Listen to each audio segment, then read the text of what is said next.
రికటబాల కరబాష్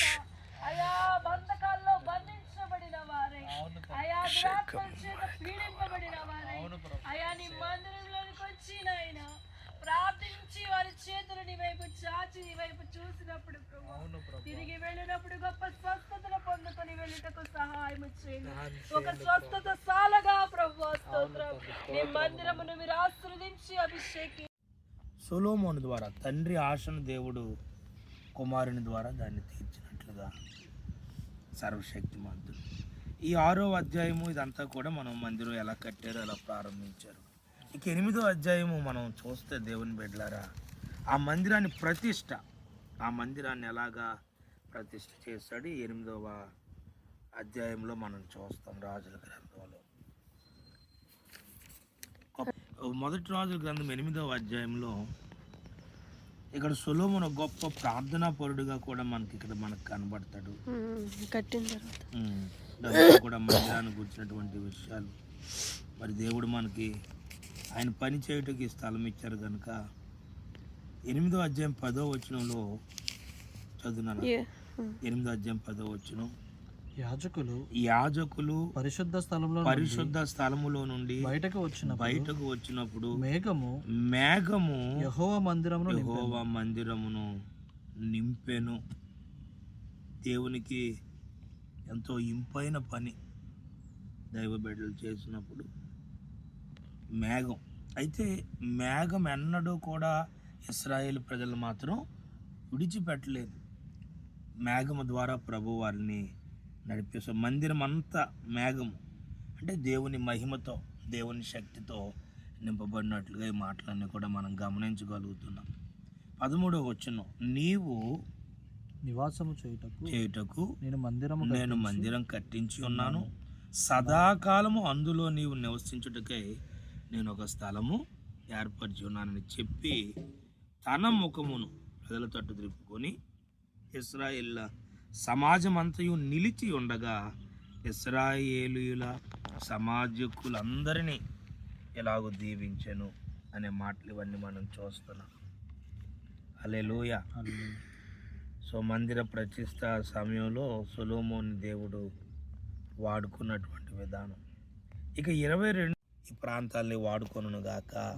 ఆమేన్. ఇంకా తర్వాత మాట బిడ్డలారా 30వ వచనం, మరియు నీ దాసుడైన నేనును నీ జనులైన ఇశ్రాయేలులను ఈ స్థలము తట్టు తిరిగి ప్రార్థన చేయనప్పుడెల్లా ఈ స్థలము తట్టు తిరిగి ప్రార్థన చేయనప్పుడెల్లా నీ నివాస స్థానమైన ఆకాశమందు విని మా విన్నపము అంగీకరించుము. వినునప్పుడెల్లా మమ్మను క్షమించు. అంటే ఏంటి? దేవుని స్థలంలో 4వదిగా ఏం దొరుకుతుంది? క్షమాపణ. ఎలాంటి ఘోరమైన పాపి దేవుడిచ్చిన ఈ స్థలంలోనికి ఈ యొక్క సన్నిధిలోనికి వచ్చినప్పుడు వారి పాపాలు క్షమించబడతాయి. అంటే ఒక కోర్టుగా, ఒక న్యాయస్థానం సరైన సాక్ష్యాధారాలు ఉంటే ఆ కోర్టులో ఆ యొక్క వ్యక్తికి ఏమిస్తారు? క్షమాభిక్ష. సో దేవుని మందిరం ఒక న్యాయస్థానంగా కూడా వాడబడాలని ఎవరి ఆలోచన? ఈ ప్రాంతంలో సొలొమోను యొక్క ఆలోచన. ఈ స్థలము కూడా 4వదిగా అనేక మందికి క్షమాపణ కలుగజేసే స్థలముగా పరిశుద్ధాత్మ దేవుడు వాడుకొనుగా. ఆమేన్. ఇంకా చదువుదాం బిడ్డలారా. ఎవడైనను తన పొరుగువానికి అన్యాయము చేయగా అతని చేత ప్రమాణము చేయించుటకు అతని మీద ఒట్టు పెట్టబడిన ఎడల అతడు ఈ మందిరమందున్న నీ బలిపీఠం ఎదుట ఆ ఒట్టు పెట్టునప్పుడు నీవు ఆకాశమందు విని నీ దాసులకు న్యాయము తీర్చి హాని చేసిన వాని తల మీదకు శిక్ష రప్పించి నీతి చొప్పున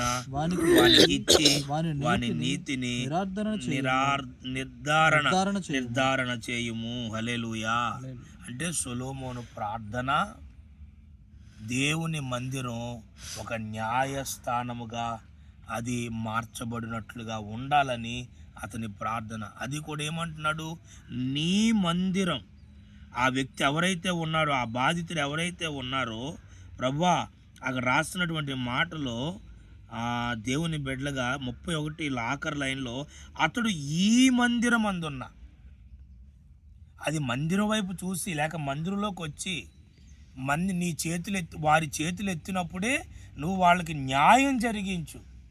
సో 5వదిగా దేవుని బిడ్డలారా, ప్రతి సమస్యకి, ప్రతి అన్యాయానికి, ప్రతి నీతి కార్యాలు, అన్యాయ కార్యాలకి న్యాయం తీర్చేటటువంటి న్యాయస్థానముగా ఈ స్థలము, ఇందులో ఉన్న బిడ్డల్ని కూడా ప్రభు వాడుకొనుగాక.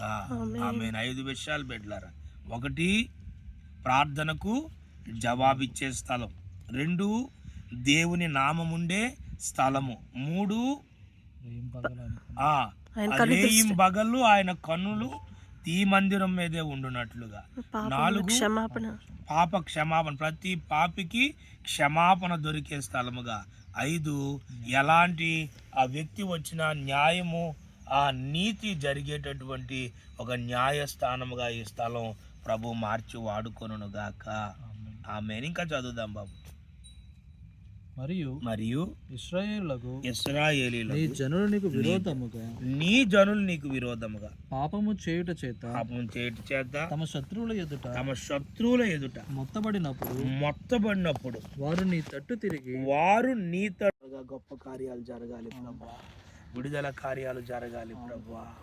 అయా దురాత్మల మీద నాయన తండ్రి, ఆయన అధికారం నీ బిడ్డకి ఇచ్చావు. స్తోత్ర తండ్రి, వాడుకో ప్రతి దురాత్మను బంధిస్తున్నాం తండ్రి. గొప్ప జయం ఇవ్వు నాయన.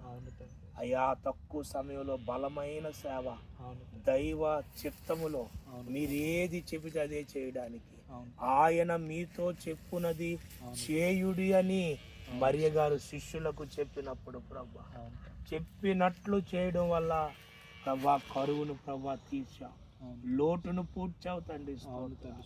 బిడ్డను వాడుకో ప్రభా, బలమైన పరిచయం.